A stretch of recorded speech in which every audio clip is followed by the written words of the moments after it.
Innal hamdalillah nahmaduhu wa nasta'inuhu wa nastaghfiruh wa na'udzu billahi min shururi anfusina wa min sayyiati a'malina may yahdihillahu fala mudhillalah wa may yudlilhu fala hadiyalah.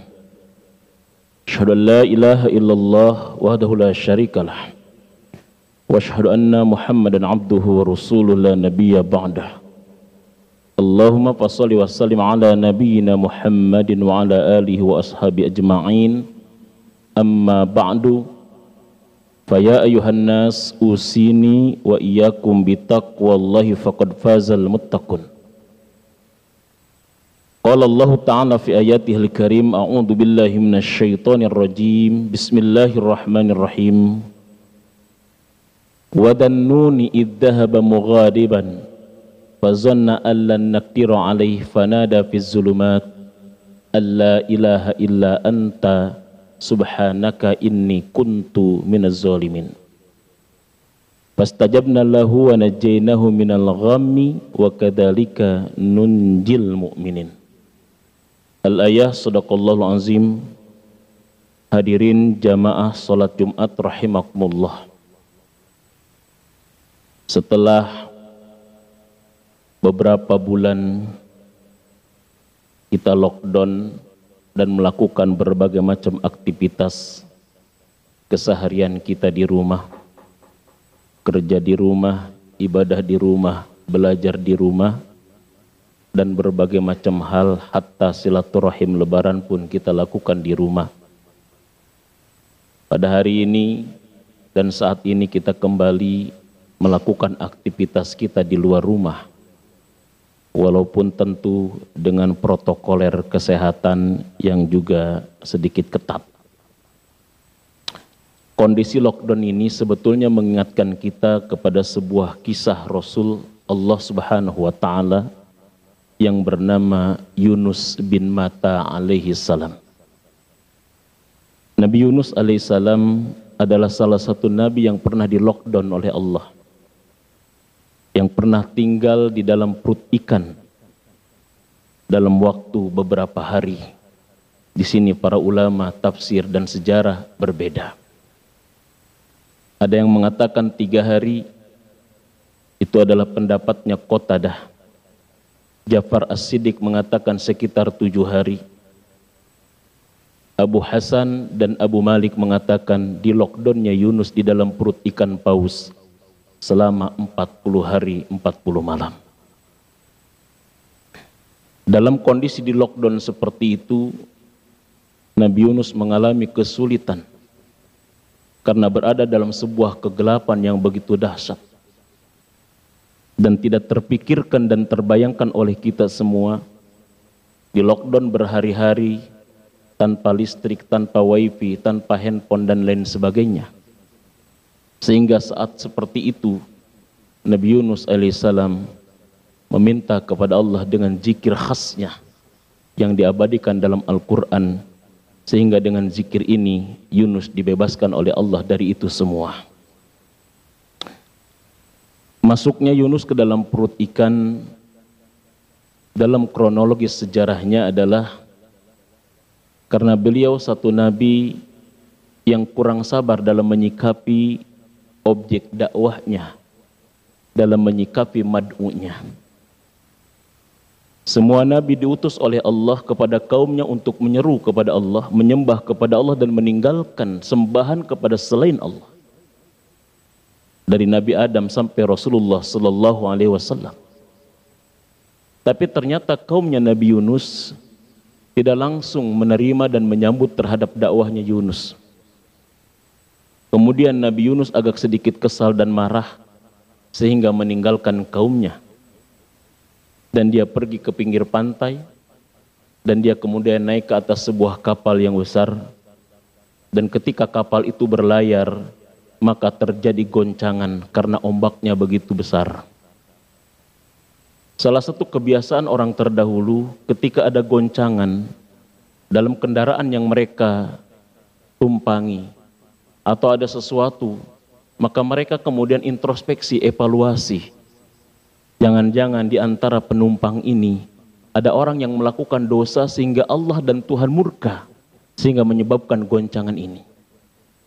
Maka saat itulah diundi. Maka undian pertama tertuju kepada Nabi Yunus alaihissalam. Tapi mereka pun penasaran, tidak mungkin.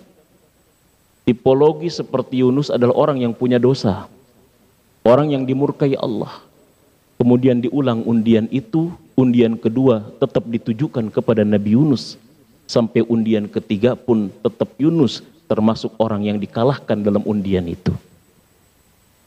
Kemudian Nabi Yunus akhirnya menyerah dan menyadari tentang perbuatan salahnya. Maka Nabi Yunus akhirnya loncat ke lautan yang begitu luas dan dia akhirnya disantap oleh ikan paus yang begitu besar atau ikan nun namanya. Hadirin jamaah Jumat rahimakumullah. Ketika Nabi Yunus disantap oleh ikan yang begitu besar, kemudian ikan itu berenang sampai ke dasar lautan, sehingga dikatakan dia fizzulumat. Wadhannun idnada wadhannun idzahaba mughadiban. Ingatlah kisah Zunnun.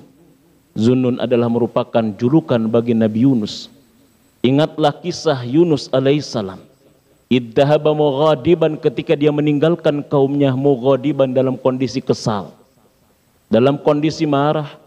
Fadhanna allan naqdiru alaih, dia menyangka bahwa Tuhannya tidak akan menyulitkannya, Tuhannya tidak akan menegurnya. Fanada fiz zulumat, saat itu dia ketika berada dalam kegelapan-kegelapan, dia berdoa dan berzikir kepada Allah. Alla ilaha illa anta subhanaka inni kuntu minaz zalimin. Zikir Yunus ini adalah merupakan zikir yang begitu dahsyat.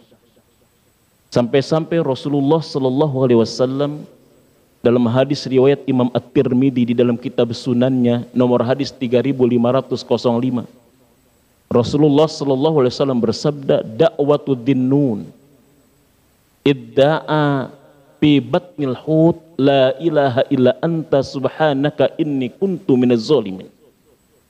Fa innahu lam yad'u biha rajulun muslimun fi syai'in qattun illa istajaballahu lahu.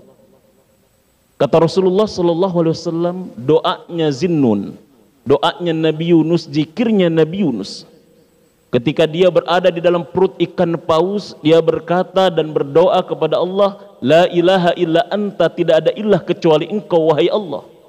Subhanaka, maha suci engkau wahai Allah. Inni kuntu minaz zalimin, sesungguhnya aku termasuk orang yang zalim. Fa innahu lam yad'u rajulun muslim. Kata Rasulullah, tidaklah seorang muslim yang dia berdoa dan berzikir dengan zikirnya Nabi Yunus, illa stajaballahu lahu, melainkan Allah pasti mengijabah doanya, melainkan pasti Allah mengijabah tentang permohonannya, mengijabah tentang harapannya. Profesor Dr. Abdul Karim Zaidan di dalam kitabnya Al-Mustafad min Qasasil Quran di jilid yang pertama, beliau menggali tentang dahsyatnya doa Nabi Yunus alaihissalam ini sehingga menyebabkan terkabulnya doa-doa harapan hamba. Nah, dalam kondisi kita saat ini, maka alangkah baiknya kita menilik tentang sejarah Yunus dan apa yang dilakukan oleh Nabi Yunus dalam kondisi ketika di lockdown oleh Allah dalam perut ikan paus itu. Paling tidak ada 3 poin penting dalam kondisi ketika kita berada dalam masalah kegelapan seperti ini. Bizulumat, di dalam kegelapan-kegelapan, yang maksudnya adalah Yunus pada saat itu berada dalam 3 kegelapan. Kegelapan yang pertama berada dalam perut ikan, kegelapan yang kedua berada di dasar lautan, kegelapan yang ketiga berada di malam hari. Dia berada dalam kegelapan yang amat sangat gelap sehingga bingung, tidak ada sesuatu yang bisa dilakukan selain daripada tasbih, zikir dan doa kepada Allah SWT. La ilaha illa anta, tidak ada ilah kecuali engkau. Ini adalah merupakan pengakuan terhadap ketauhidan Allah, peningkatan kualitas keimanan. peningkatan kualitas spiritualitas. Dan di dalam surat Al-Baqarah 155, ketika kita membaca ayat itu, wala nabluwannakum bisyai'in minal khaufi wal ju'i wa naqsin minal amwali wal anfusi wat thamarat wa basyiris sabirin. Urutan daripada ujian yang Allah berikan kepada hamba dalam ayat itu, pertama adalah urutan ketakutan. Sungguh kami akan menguji kalian dengan minal khauf, sedikit rasa takut. Dari rasa takut itulah muncul rasa lapar. Dari rasa takut itulah muncul kekurangan harta, kekurangan buah, kekurangan jiwa. Dari rasa takut muncul berbagai macam permasalahan-permasalahan lain. Problematika, permasalahan ekonomi kita saat ini. Kekurangan-kekurangan harta yang mengalami bukan hanya orang yang miskin, tapi semua lapisan. Ini berawal dari rasa takut kita. Rasa takut terhadap corona menyebabkan kita tidak bisa beraktivitas secara ekonomi. Rasa takut terhadap corona menyebabkan anak sekolah pun diliburkan dalam waktu yang tidak ditentukan. Rasa takut terhadap corona, bahkan 3 bulan ibadah kita dilakukan semuanya di rumah. Dari rasa takut, kekurangan ekonomi, harta. Dari rasa takut muncul kelaparan. Dari rasa takut banyak saat ini yang mengalami kematian. Dari rasa takut bahkan kekurangan buah-buahan, makanan dan lain sebagainya. Ujian pertama adalah rasa takut. Dan rasa takut tidak bisa diselesaikan dengan usaha kemanusiaan. Rasa lapar kita bisa patungan, bahu-membahu dan saling menolong mengumpulkan sembako untuk mengatasi laparnya tetangga kita. Begitupun kekurangan harta, kekurangan buah, ataupun kekurangan jiwa. Kita lakukan protokoler kesehatan, olahraga, minum vitamin tiap hari dan lain sebagainya. Tetapi menghilangkan rasa takut tidak bisa dilakukan usaha kemanusiaan, melainkan hanya usaha ketuhanan. Hanya iman yang bisa meminimalisir rasa takut itu. Karena begitu Allah berfirman, alladzina amanu walam yalbisu imanahum bizulmin ulaika lahumul amnu wa hum muhtadun. Orang-orang yang beriman dan tidak mencampuri keimanannya dengan kezoliman, dengan kesyirikan, dengan kemaksiatan, itulah orang-orang yang akan mendapatkan rasa aman, dan itulah orang yang senantiasa mendapatkan hidayah. Artinya rasa takut hanya bisa dihilangkan dengan meningkatkan kualitas keimanan kita. Karena iman mendatangkan rasa aman dalam kehidupan kita. Ini yang dilakukan Nabi Yunus selama berada dalam perut ikan paus. La ilaha illa anta. Yang kedua, subhanaka, maha suci engkau. Bertasbih, bertahmid, berzikir, berdoa kepada Allah subhanahu wa ta'ala. Dalam surat 37 As-Saffat, Allah berfirman tentang kondisi Yunus ketika berada dalam perut ikan itu. Falaula annahu kana minal musabbihin lalabitha fi batnihi ila yaumi yub'atsun. Sekiranya Yunus bukan termasuk orang yang banyak bertasbih, bukan termasuk orang yang banyak berzikir, bukan termasuk orang yang banyak berdoa kepada Allah, lalabitha fi batnihi ila yaumi yub'atsun, sungguh dia pasti akan berada dalam perut ikan itu sampai waktu dibangkitkannya manusia, alias waktu kiamat. Jadi dalam kondisi kita stay at home, lockdown, maka tidak ada sesuatu yang perlu kita tingkatkan, melainkan memperbanyak tasbih, zikir, dan doa kepada Allah. Dan yang ketiga, dia senantiasa evaluasi dirinya. Dia senantiasa introspeksi dirinya. Inni kuntu minaz zolim. Sesungguhnya aku termasuk orang yang zolim. Kenapa musibah ini terus menerus menghampiri dan menghibapi di negara kita ataupun masyarakat dunia pada umumnya? Inni kuntu minaz zolimin. Kisah Nabi Yunus diabadikan oleh Allah dalam Al-Quran di banyak surat. Bahkan iman kaumnya Nabi Yunus diabadikan oleh Allah. Surat Yunus ayat 98 Allah berfirman, falaula kanat qaryatun amanat fanafa'aha imanuha illa qauma Yunus lamma amanu kasyafna anhum hadabal hizzi fil hayatid dunya wa mata'nahum ila hinin. Kenapa tidak ada penduduk suatu negeri, penduduk suatu desa, suatu kampung yang beriman seperti imannya kaumnya Yunus? Lamma amanu, ketika mereka beriman kepada Allah, kasyafna anhum adzabal hizzi fil hayatid dunya, Allah angkat azab kehinaan dalam kehidupan dunia, dan Allah ganti kehinaan itu dalam bentuk kesenangan sampai waktu yang tidak ditentukan atau sampai waktu tertentu. Ternyata kaumnya Yunus adalah orang yang mampu merenungkan. Pertama, ketika Nabi Yunus berdakwah memang mereka tidak menggubrisnya. Tapi begitu Nabi Yunus pergi meninggalkan mereka, maka awan mulai gelap, angin mulai kencang, suasana mulai tidak menentu. Saat itu mereka ketakutan dan mereka ingat terhadap dakwahnya Nabi Yunus. Ini adalah ceritanya Yunus, bahwa akan datang azab jika kita tidak beriman, akan datang azab jika kita tidak taubat, akan datang azab jika kita terus maksiat. Tanda-tanda dibaca oleh kaumnya Yunus, kemudian kaumnya Yunus beriman kepada Allah sebelum azab itu muncul, beriman kepada Allah sebelum azab itu turun. Mereka adalah kaum yang pandai membaca sinyal-sinyal azab dari Allah Subhanahu wa taala. Seharusnya kita pun pandai membaca itu. Banyak hadis Nabi yang menegaskan akan terjadi begini, begini, begini. Tandanya begini, menandakan akan terjadinya begini.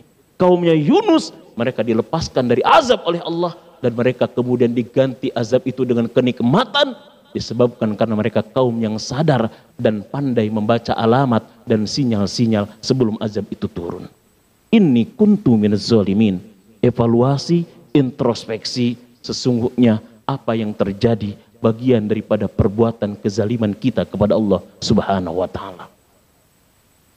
Rasulullah menegaskan dalam hadis riwayat Imam Ahmad, man lazimal istighfar ja'alallahu lahu min kulli hammin farajan wa min kulli dikin makhrajan wa yarzuqhu min haitsu la yahtasib.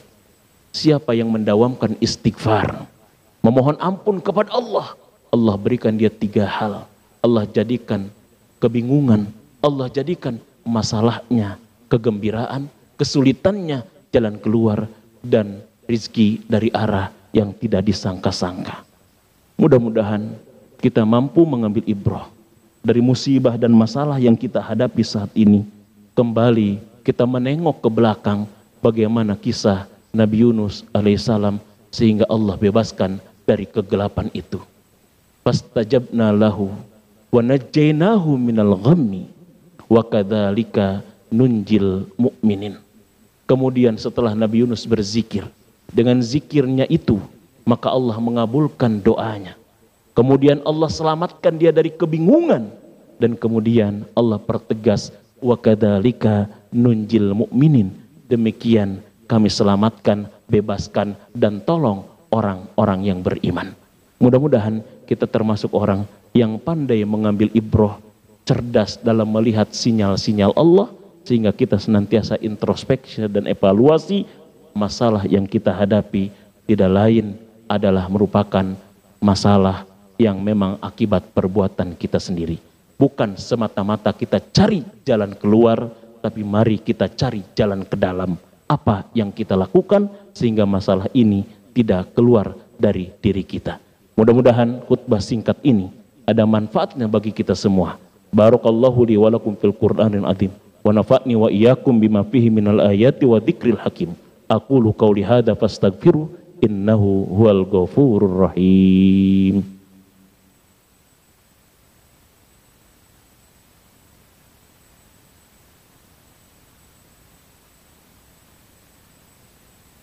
Alhamdulillah, alhamdulillahilladzi arsala rasulahu bil huda wa dinil haqq liyuzhirahu 'ala ad-dini kullihi walau karihal musyrikun.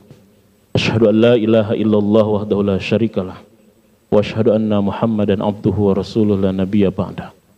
Allahumma shalli wa sallim ala nabiyyina Muhammadin wa ala alihi wa ashabi ajmain. Amma ba'du. Ayyuhan nas, ittaqullaha haqqa tuqatih wa la tamutunna illa wa antum muslimun. Qala Allah ta'ala fi ayatihi al-karim, a'udzu billahi minasy syaithanir rajim. Innallaha wa malaikatahu yusalluna 'alan nabi. Ya ayyuhalladzina amanu sallu 'alaihi wa sallimu taslima. Allahumma shalli ala sayyidina Muhammadin wa ala alihi washabi ajmain warhamna wa iyyahum birahmatika ya arhamar rahimin. Amin ya rabbal alamin. Allahumma ighfir lil mu'minina wal mu'minat wal muslimina wal muslimat al ahya'i minhum wal amwat innaka sami'un qaribu mujibud da'wat wa ya qadiyal hajat. Allahumma a'izzal islam wal muslimin wa ahlikil kafarata wal musyrikin waj'al wilayatana mimman akhaka wattaqak. Allahumma adfad annal bala wal ghala wal waba wal mihan wal fitan wal fahsya wal munkar ma zahara minha wa ma batan fi baladina hadha khasah wa fi buldanil muslimina ammah bi rahmatika ya arhamar rahimin. Allahumma inna na'udzubika minal baras wal junun wal juzam wa sayyi'il asqam. Rabbana hab lana min azwajina wa dhurriyyatina qurrata a'yun waj'alna lil muttaqina imama. Rabbi ij'alna muqimas shalah wa min dhurriyyatina rabbana wa taqabbal du'a. Rabbana atina fid dunya hasanah wa fil akhirati hasanah wa qina adzabannar. Ibadallah, innallaha ya'murukum bil adli wal ihsan wa ita'idil qurba wa yanha 'anil fahsya'i wal munkar. Wala dzikrullahi akbar wallahu ya'lamu ma tasna'un. Aqimus shalah.